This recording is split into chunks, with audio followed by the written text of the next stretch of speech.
मु समस्त स्वागत करछि हमर YouTube चैनल कैरियर क्लासेस को।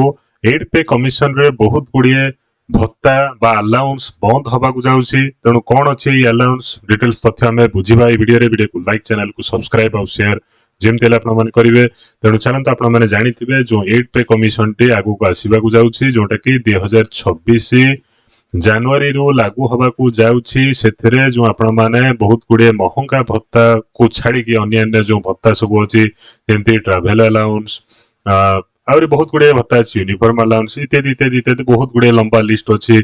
आपण मानकर जो अलाउंस बा भत्ता सब पाउछन्ते सेही जो अलाउंस गुडा पाउछन्ते आपण मानकर ता भितरु किछिटा अलाउंस को बंद करे जिया पई निष्पत्ति नबा को जाउछन्ते सरकार।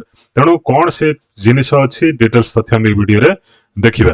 तेणु प्रथम आपण माने एई जिनसटी क्वेश्चन पचरा हेछि, अर्थात आपण मानकर जो एबे गवर्नमेंट एम्प्लॉय माने कोन करछन ना फिटमेंट फैक्टर केते रहइबो, केते सैलरी इंक्रीज होबो, या ऊपर समस्तंकर नजर थिबा सहित आपण मानकर गोटे बड़ क्वेश्चन आछि जे जो एक्जिस्टिंग अलाउंस अछि in new pay commission will be abolished. अर्थात केते जो को प्रकार रो अलाउंस को एक्जिस्ट जो बंद करा जिवो बा अबोलिश करा जिवो ताकू मध्य बहुत प्रश्न उठुची, ताकू नै कि प्रश्न उठुची। तो एठी गोटे कथा हमें मन रखिबा जो 7th पे कमिशन आपण मानकर आस्थला 2016 रे सेठी मध्य बहुत गुड़िए भत्ता बा अलाउंस गुडी को बंद कर दिया जाइतला बा अबोलिश कर दिया जाइतला, जोटा कि आपण मानकर काम रे लागू नाही।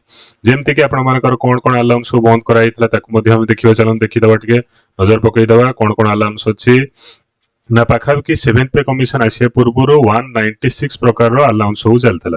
There were many of them whose purpose was either the same or whose influence were very limited. तार अर्थ बहुत गुडे 196 जो अलाउंस भत्ता प्रकार भत्ता सब चलतला सेथरे किछि गुडे काम लागुतला, किछि गुडे अलाउंस काम रे लागु नथला। So the commission recommended abolishing 52 allowance, अर्थात 52 अलाउंस को बंद कर दिया जायतला एवं इनकॉर्पोरेटिंग मिसै दिया जायतला 36 अलाउंस को इनटू वेरियस अलाउंसेस, अर्थात 36 अलाउंस को 36 अलाउंस सहित मर्ज कर दिया जायतला एवं 52 अलाउंस को काढी दिया जायतला कोनथरे ना 7th पे कमिशन रे। तोडे एथुर आपण माने कोन अनुमान करूछन्ती ना 7th पे जदी एते जिंस हेई पल्ला अलाउंस गुडी को बंद कर दिया जाय पल्ला, कम बेसी करा जाय पल्ला, मर्जर करा जाय पल्ला, तेनो 8th पे कमिशन रे काहे की करा जाय परिबो नाही। एठी कोन कोन अलाउंस को मध्य करे जिवो ताकू मध्य हम टिके नजर पकईबा हैला। तो एठी प्रथम आपण मानकर ये जो अलाउंस गुडी को मर्ज कराउछि बा अलाउंस गुडी को अबलिश कराउछि काहे कराउछि ना जस्ट फॉर सिंप्लिफिकेशन ऑफ अलाउंस हैला। अलाउंस गुडी को सिंप्लीफाई करिया पई हैला, अलाउंस गुडी को आपण मानकर सहजर पाइया पई ताको पॉजिटिव वे रे ही अलाउंस को अबलिश कराउछि बा मर्ज कराउछि हैला। आउ किछि असुविधा नै आपनकर सैलरी कमाय पई अलाउंस को बंद करा जाऊ नाही। This time the government can take steps towards simplification of allowances according to the experts, अर्थात simplification allowance मध्ये एथरे 8 पे कमिशन रहबा जाउछि। जो पर्यंत 8 पे कमिशन आसिने हम तो किछि क्लियर कट डाटा कहि परिबा नै, तथापि जोटा सोर्स रे आछि बा एक्सपर्ट माने कहउछन्ते सेही जिंसटा को हमें कहउछु। This simply means that allowance that do not have any relevant use today or that create a state of repetition, बारंबार रिपीट होउछि, तेन ताकू से कोन करिबा ना रिमूव करि पारंती किंबा ताकू कोन करि पारंती ना मर्ज करि पारंती अन्य अलाउंस संगे। तो 8 पे कमिशन रे सेही जिंसटा करिया पई चाहुछन्ती एवं ट्रांसपेरेंसी रखिया पई चाहुछन्ती। Less allowance but more transparency in the salary structure रखिया पई सेही जिंसटा को आपण मानकर आनिया जाउछन सरकार। डिजिटल इनिशिएटिव एवं एडमिनिस्ट्रेटिव सिस्टम रे जो विभिन्न प्रकार अलाउंस ताकू ए करिवे।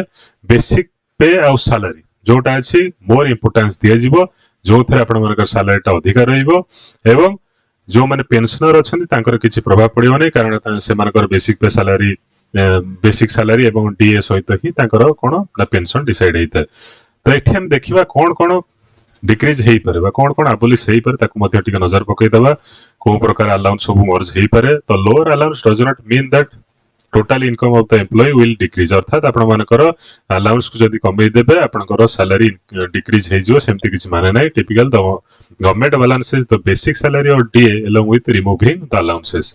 त अर्थ आपण मानकर अलाउंस सब को रिमूव करिवो, ता संगे से कोन करिवो ना जो डीए अछि ताकू एनहांस कर दबो, बेसिक पे को एनहांस कर दबो। तो आपण मानकर ए अनुसार बेसिक पे डीए रे आपण मानकर सेम हे जिवो जे कोनसे अलाउंस संगे मिसिकी। तो ये कौन कौन अलाउंस को मर्ज करिया को चाहुछन्ती गोटे सोर्स रे एटा हमें कहि परिबो नै कन्फर्म करिके there is no official information हैला।